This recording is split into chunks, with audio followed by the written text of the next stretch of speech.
ఓం శ్రీ సూర్యదేవాయ నమః. అందరికీ నమస్కారం అండి. ఈ రోజు ఈ వీడియోలో రథసప్తమి రోజు సూర్య భగవానుడికి అర్ఘ్యం ఏ విధంగా సమర్పించాలి, సూర్య భగవానుడికి అర్ఘ్యాన్ని ఎప్పుడు సమర్పించాలి, ఎవరు సమర్పించాలి, అర్ఘ్యం సమర్పించడం వలన మనకు ఎటువంటి ప్రయోజనాలు కలుగుతాయి అనే విషయాలన్నీ కూడా నేను ఈ వీడియోలో అయితే మీకు క్లియర్గా ఎక్స్ప్లెయిన్ చేస్తానండి. అందుకని వీడియోని ఎవరు కూడా ఎక్కడ కూడా స్కిప్ చేయకుండా చివరి వరకు అయితే చూడండి. సూర్య భగవానుడిని త్వరగా ప్రసన్నం చేసుకోవడం కోసం సూర్య నమస్కారాలు అలాగే సూర్యుడికి అర్ఘ్యం సమర్పించాలి. సూర్య భగవానుడికి నమస్కారం అన్నా అర్ఘ్యం సమర్పించడం అన్నా చాలా ప్రీతి. సూర్య భగవానుడికి అర్ఘ్యం సమర్పించడం వలన సూర్య భగవానుడి అనుగ్రహంతో మనకి పూర్ణ ఆరోగ్యం కలిగి గ్రహదోషాలన్నీ కూడా తొలగి ఇంకా ఉద్యోగం, వ్యాపారంలో అభివృద్ధి, అష్టైశ్వర్యాలు, సిరి సంపదలు ఇలా ఒక్కటేమిటి ప్రతి ఒక్కటి కూడా సిద్ధిస్తాయి. ఇంతటి శక్తి ఉందండి ఈ సూర్య భగవానుడికి సమర్పించే ఈ అర్ఘ్యానికి. అయితే ఈ అర్ఘ్యాన్ని మనం ఎప్పుడు సమర్పించాలి అని అంటే ఈ అర్ఘ్యాన్ని మనం రథసప్తమి రోజే కాదండి ప్రతిరోజు కూడా సమర్పిస్తే చాలా మంచిది.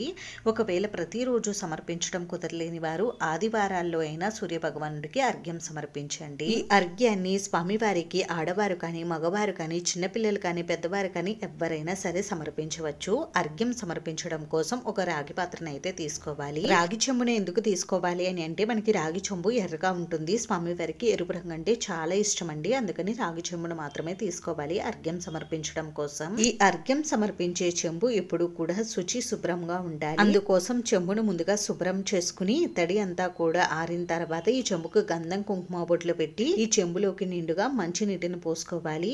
ఈ నీరు కూడా మనం వాడినవి కాకుండా అప్పటికప్పుడు ట్యాప్ ద్వారా పట్టిన నీటిని అయితే తీసుకోవాలి. ఆ తర్వాత ఈ చెంబులో ఉన్న నీటిలోకి కొద్దిగా పసుపు, కుంకుమ, గంధం, అక్షింతలు వేసుకోవాలి. ఈ చెంబులోకి ఎరుపు రంగు అక్షింతలు, ఎరుపు రంగు పుష్పాలు వేస్తే చాలా మంచిది. అలాగే ఒక చిన్న బెల్లం ముక్కను కూడా వేసుకుంటే మంచిది. ఇలా అర్ఘ్యం కోసం జలాన్ని సిద్ధం చేసుకోవాలి. ఇప్పుడు ఈ చెంబుని రెండు చేతులతోటి పట్టుకుని సూర్య భగవానుడికి ఎదురుగా నిలబడి నుంచుని మాత్రమే మనం అర్ఘ్యాన్ని సమర్పించాలి. ఈ చెంబుని రెండు చేతులతోటి పట్టుకుని మన కళ్ళకు మధ్యగా వచ్చేలా పట్టుకుని సూర్య భగవానుడికి చూపిస్తూ సూర్య భగవానుడి ద్వాదశ నామాలు చదువుకుంటూ ఒక్కొక్క నామానికి కొద్ది కొద్దిగా జలాన్ని స్వామివారికి సమర్పించాలి. అయితే మనం ఈ అర్ఘ్య జలాన్ని సమర్పించేటప్పుడు కింద ఏదైనా ఒక ప్లేట్ ఉంటే పెట్టుకోండి.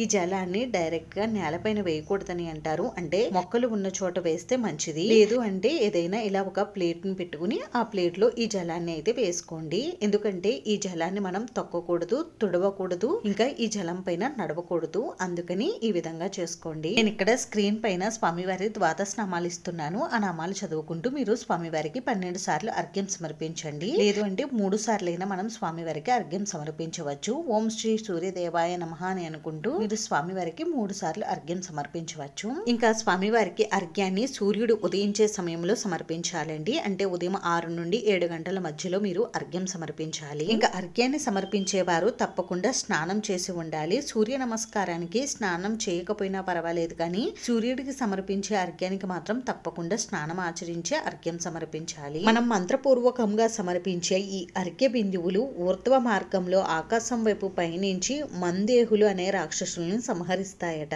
అంతేకాకుండా మనం స్వామివారికి అర్ఘ్యం సమర్పించడం వలన మనకున్నటువంటి బద్ధకం కూడా పోతుందని అంటారు. అంతేకాకుండా మనం సూర్య భగవానుడికి సూర్యుడు ఉదయించే సమయంలో ఈ అర్ఘ్యం సమర్పించడం వలన సూర్యుడి నుండి వెలువడే లేలేత కిరణాలు మన పైన పడి మనకి సంపూర్ణ ఆరోగ్యం కలుగుతుంది. అలాగే మనకి ఎటువంటి అనారోగ్య సమస్యలు ఉన్నా అవన్నీ కూడా తగ్గుముఖం పడతాయి. అంతేకాకుండా స్వామివారి అనుగ్రహం పరిపూర్ణంగా కలిగి మనం కోరిన కోరికలన్నీ కూడా శీఘ్రంగా నెరవేరుతాయి. ఇలా స్వామివారికి అర్ఘ్యం సమర్పించిన తర్వాత ఈ అర్ఘ్య జలాన్ని ఎవరు తొక్కని చోట చెట్టు మొదట్లో అయితే వేసేయవచ్చండి. అంతేనండి, చూసారు కదా సూర్య భగవానుడికి అర్ఘ్యం ఏ విధంగా సమర్పించాలి అనేది. ఈ వీడియో మీకు నచ్చితే ప్లీజ్ లైక్ చేసి, షేర్ చేసి, సబ్స్క్రైబ్ చేసుకోండి. వీడియోని చివరి వరకు చూసినందుకు చాలా థ్యాంక్స్ అండి.